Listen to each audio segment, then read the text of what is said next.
Bilang pagbubukas po ng ating gawain ngayong buwan, itong pagpapakita ng ating kahandaan, ng ating kalakasan ay malaking bagay, malaking kasagutan sa mga katanungan ng ating mga kababayan. Pakiusap natin ay huwag magsawa at patuloy nating patatagin, palakasin at paramihin ang mga taong may kaalaman at may kakayahan sa pagliligtas ng buhay.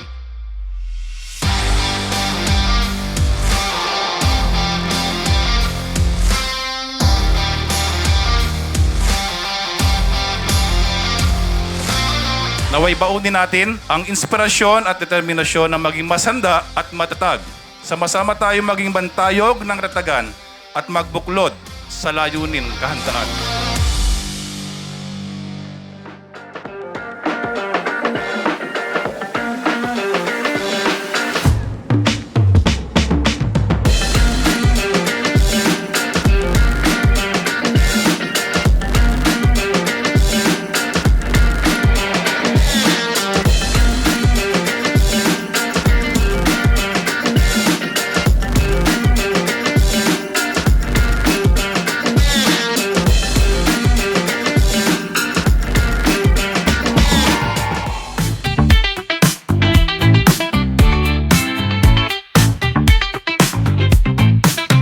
Today's historical day, makasaysayang araw ang paglulunsad ng radio station ng Pamahalang Panlalawigan.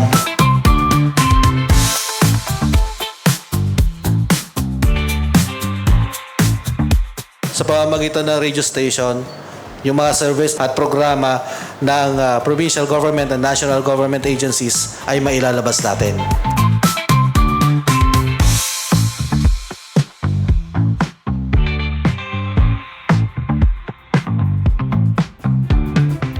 Welcome to the Provincial Disaster Risk Reduction and Management Summit.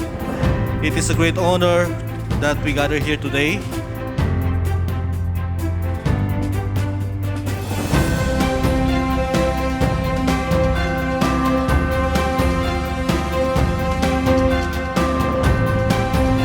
The summit provided a platform for stakeholders to come together and discuss the challenges and opportunities in implementing effective DRRM measures for the province of Palawan.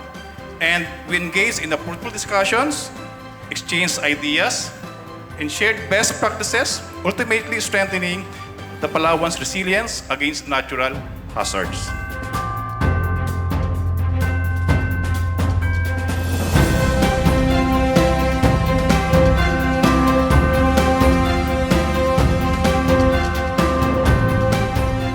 Allow me to thank and congratulate all of you for being here and for your contributions to making this event happen.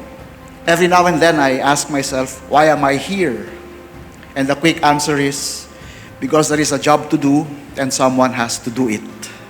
As a Sambayanang Palawenyo and as a Filipino nation, we have been and are moving up on an inclined plane in terms of understanding, articulating, and actualizing good governance.